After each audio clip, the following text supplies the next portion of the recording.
যদি নবী আলাইহিস সালামের জন্মের তারিখ, অ্যাকচুয়াল টাইম, মাস, এটা নিয়ে অনেক মতপার্থক্য আছে। এখন কেউ বলতে পারেন মতপার্থক্য কেন আছে?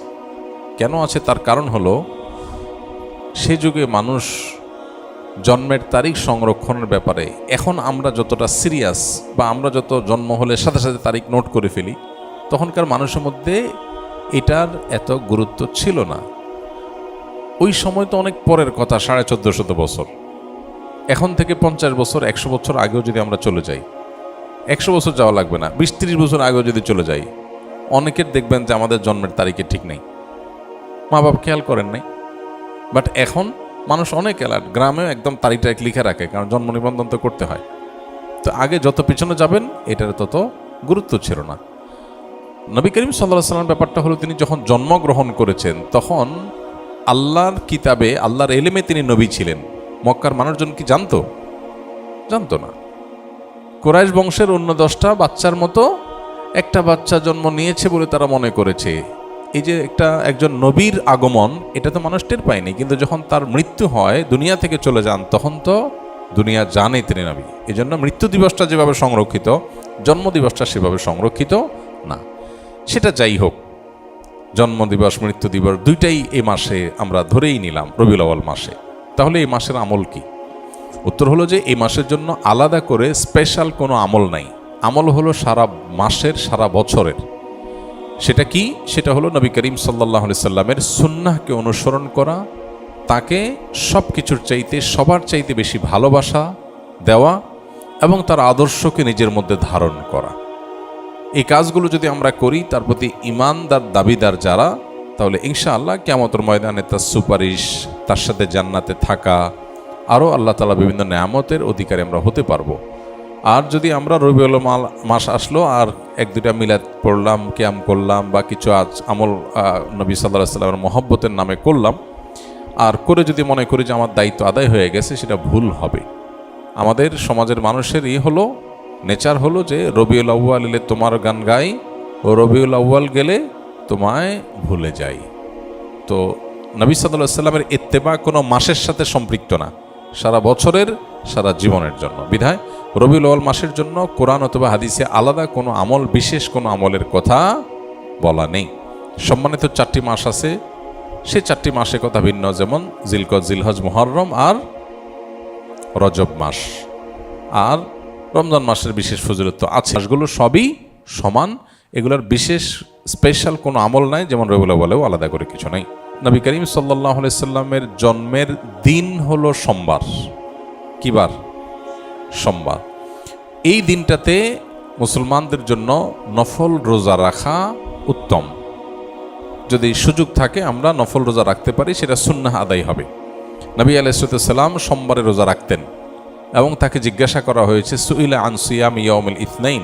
নবী আলাইহিস সালামকে সোমবার রোজা সম্পর্কে জিজ্ঞাসা করা হয়েছিল, কেন রাখেন? তখন তিনি বলেছেন, যাকা ইয়াউমুন উলিদতু ফীহি, কারণ এটা এমন দিন যেদিনে আমার জন্ম হয়েছিল। তো নবী আলাইহিস সালামের জন্মকে ঘিরে যদি কিছু করার থাকে, সেটা হলো সোমবারে রোজা রাখা। এর বাইরে জন্মের বার্ষিকী পালন, এই কালচারটা তখন ছিলই না নবী আলাইহিস সালাম বা সাহাবীদের মধ্যে। এখন যেরকম আমরা জন্ম দিবস বছরে একবার পালন করি, নবী করিম সাল্লাল্লাহু আলাইহি সাল্লামের জন্মের দিন যদি পালন করতে আপনার মনে চায়, সেটা বছরে একদিন না, সেটা প্রত্যেক সপ্তাহে একদিন। কি বারে? সোমবারে। এটা বিশুদ্ধ হাদিস দ্বারা প্রমাণিত। এর বাইরে যদি আপনি বলেন না আমি বার্ষিকী পালন করব, তাহলে এই জন্মের বার্ষিকী পালন করার এই কৃষ্টি, এই কালচার এসেছে প্রকৃতি পূজারীদের মধ্য থেকে। একসময় খ্রিস্টান ধর্মের মানুষেরাও এটার তীব্র সমালোচনা এবং বিরোধিতা করত, নিষিদ্ধ ছিল।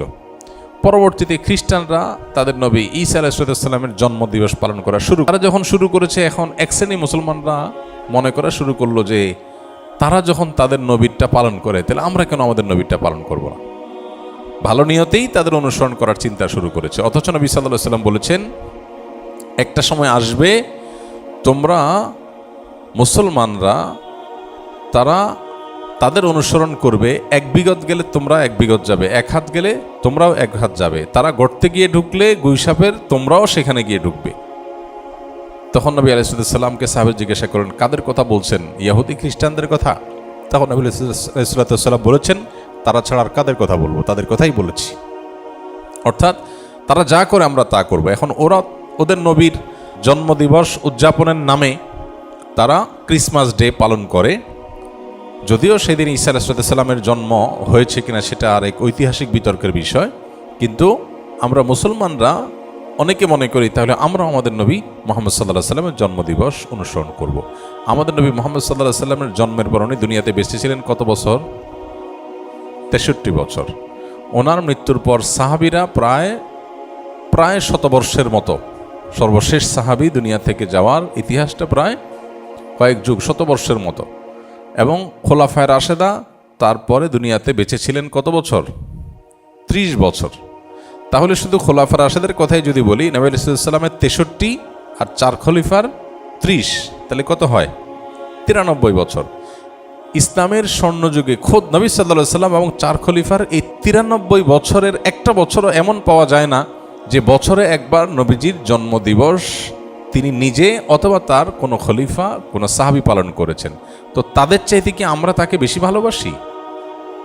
আল্লাহ কোরআনে যাদের প্রশংসা করেছেন তার নবীর অনুসারী হিসাবে, তো তিনি নিজে যেটা করেন নাই, তার খলিফারা যেটা করেন নাই, তার সাহাবীরা যেটা করেন নাই, এখন খ্রিস্টানদেরটা দেখে দেখে আমরা করব, এটা ইসলাম না, এটা ইসলামের নামে বিভ্রান্তি। আল্লাহ আমাদেরকে বোঝার তৌফিক দান করুন। আমরা যদি নবী আলাইহিস সালামের প্রতি মহব্বত এর দাবিদার হই, তাহলে ইন্নাল মুহিব্বা লিমান ইউহিব্বু ইউতিউ, যে কাউকে ভালোবাসার দাবি করে সে তার কথা শোনে। তো নবী সাল্লাল্লাহু আলাইহি সাল্লামের কথা যদি শুনি আমরা, তাহলে ইহুদি খ্রিস্টানদের সাথে মিল রাখতে হবে নাকি বেমিল? কারণ তিনি তো বলেছেন খালিফুল ইয়াহুদ, ওদের ব্যতিক্রম করবে। প্রতি রাকাত নামাজে আপনি বলতেছেন গায়রিল মাগদুবি আলাইহিম ওয়ালাদ-দাল্লিন, আল্লাহ ইহুদিদের মতো আপনার গজবপ্রাপ্ত আর খ্রিস্টানদের মতো গোমরাহ যেন আমি না হই, এই দুই পথে যেন আমি না চলি। আর আপনি এদিকে নবীর মহব্বতের নামে সেই পথে যদি চলেন, তাহলে সেটা কি হলো? আমাদের যে সমস্ত ভাইরা মিলাদুন নবী উপলক্ষে বিভিন্ন উদযাপন করেন, ওনার নবী সাল্লাল্লাহু আলাইহি সাল্লামের মহব্বতেই করেন, এতে কোনো সন্দেহ নেই। নবী করিম সাল্লাল্লাহু আলাইহি সাল্লামের ভালোবাসাতেই করেন। ভালোবাসাটা, নবী আলাইহিস সালামের প্রতি ভালোবাসাটা, আবেগ থাকাটা প্রশংসনীয়, কিন্তু আমাদের ভালোবাসার প্রকাশ হতে হবে সুন্নাহসম্মতভাবে। কিভাবে? সুন্নাহসম্মতভাবে। এখন অনেকে বলে যে ভাই ভালোবাসার কোনো প্রমাণ লাগে না, ভালোবাসার কোনো প্রমাণ লাগে না। তো ভালোবাসার কোনো প্রমাণ লাগে না, যা খুশি করা যাবে ভালোবেসে, এটা কথা হইল? তো কোরআনে আল্লাহ তাআলা বলেছেন কুল ইন কুনতুম তুহিব্বুনাল্লাহ ফাত্তাবিউনি, হে রাসূল বলে দেন তোমরা যদি আল্লাহকে ভালোবাসো, এটা দাবি করো, তাহলে আমার অনুসরণ করো, প্রমাণ করো। নবীর অনুসরণ করলে প্রমাণ হবে তুমি কাকে ভালোবাসছো? আল্লাহকে ভালোবাসছো। তাহলে ভালোবাসার প্রমাণ লাগে কি লাগে না? মুখে ভালোবাসার কথা বলে আপনাকে ভালোবাসি আমি, এর প্রমাণ কি? আমি আপনার সাথে 6 মাস কথা বলতেছি না, হইল? ভালোবাসলে তো আমি আপনার সাথে কথা বলবো, আপনার কথা শুনবো, তাই না? তো নবী করিম সাল্লাল্লাহু আলাইহি সাল্লাম আমাদেরকে কি বলেছেন, কি দিয়ে গেছেন? তিনি বলেছেন তারাকতু ফিকুম আমরাইন, তোমাদের মধ্যে দুইটা জিনিস রেখে গেলাম, কিতাবাল্লাহ ওয়া সুন্নাত রাসূলি, আল্লাহর কিতাব আর তার রাসূলের সুন্নাহ। এখন যদি আপনার এই কাজ যেটা নবী সাল্লাল্লাহু আলাইহি সাল্লামের মহব্বতে করতেছেন, এটা যদি কিতাবুল্লাহ থাকে করেন, অথবা রাসূলের জীবনে থাকে তাও করেন, এই দুইটার কোনোটা নাই করবেন না। এটা হলো দিন, এটা হলো ইসলাম। ইসলামের মধ্যে মন গড়া কিছু মধ্যখান থেকে প্রবেশ করলে তার নাম কি? বিদআত। আর সমস্ত বিদআতের ঠিকানা কোথায়? জাহান্নাম। নবী করিম সাল্লাল্লাহু আলাইহি সাল্লাম পরিষ্কারভাবে বলেছেন ইয়াকুম ওয়া মুহদাসাতিল উমুর ফাইন্না কুল্লা মুহদাসাতিন বিদআহ ওয়া কুল্লা বিদআতিন দালালাহ ওয়া কুল্লা দালালাতিন ফিন্নার। সমস্ত বিদআতই গোমরাহি, আর সমস্ত গোমরাহির ঠিকানা জাহান্নাম। অনেকগুলো হাদিসে নবী সাল্লাল্লাহু আলাইহি সাল্লাম আমাদেরকে সতর্ক করেছেন। এজন্য আমাদের যে ভাইরা এই বিষয়গুলো উদযাপন করেন, ওনারা নবী সাল্লাল্লাহু আলাইহি সাল্লামের মহব্বতই করেন, এবং সন্দেহাতীতভাবে এটা প্রশংসার বিষয় যে নবী সাল্লাল্লাহু আলাইহি সাল্লামের মহব্বত আছে, কিন্তু মহব্বত অনুযায়ী কাজ করতে হবে সুন্নাহর উপর আমল করার মধ্য দিয়ে। আল্লাহ আমাকে, আমাদের সব ভাই বোনদেরকে বুঝার তৌফিক দান করুন। এই বিষয়গুলো নিয়ে আমাদের মধ্যে যেন ইগোর কোনো বিষয় না হয়, যে এটা আমি একটা পক্ষ, সে একটা পক্ষ, পাল্টাপাল্টি, এটা যেন না হয়। আমি যেটাকে সুন্দর সঠিক মনে করি সেটা আমি বলবো বিনয়ের সাথে। আর অন্য কোনো ভাই যদি ভিন্ন কিছু করেন তো তার প্রতি আমার মুসলিম ভাই হিসাবে আমার ভালোবাসা ঠিকই থাকবে, সিম্প্যাথি থাকবে যে আমার ভাই ভুল বুঝছেন। ডক্টর খন্দকার আবদুল্লাহ জাহির রহমতুল্লাহ আলাই বলতেন, কোনো মানুষ যদি বেদাতে লিপ্ত হয় তো আমি তার উপরে জেদ করব না, ক্ষুব্ধ হব না, বরং আমার ভিতরে মায়া থাকবে যে আমার ভাই ভুল করছে। কিছুটা ক্ষুব্ধ, কিছুটা মনে কষ্ট হওয়া তো স্বাভাবিক, কিন্তু তাকে শত্রু বানাবো না। আমি মনে করব আমার ভাই ভুল করছে, আমার কষ্ট লাগবে। সো এই মানসিকতা যদি থাকে তাহলে সমাজে ইনশাআল্লাহ আমরা সুন্দর থেকে সুন্দরতর সমাজ গড়ে তুলতে পারবো এবং পারস্পরিক সৌহার্দ্য তৈরি হবে। ইসলামের নামে কাদা ছোড়াছড়ি অনলাইনে অফলাইনে খুবই দুর্ভাগ্যজনক বাস্তবতা। সবাই যার যার মতের সপক্ষে যুক্তি আলোচনা করতেই পারেন, কিন্তু অন্যের প্রতি শ্রদ্ধা থাকা দরকার একজন মুসলমান হিসাবে অন্তত।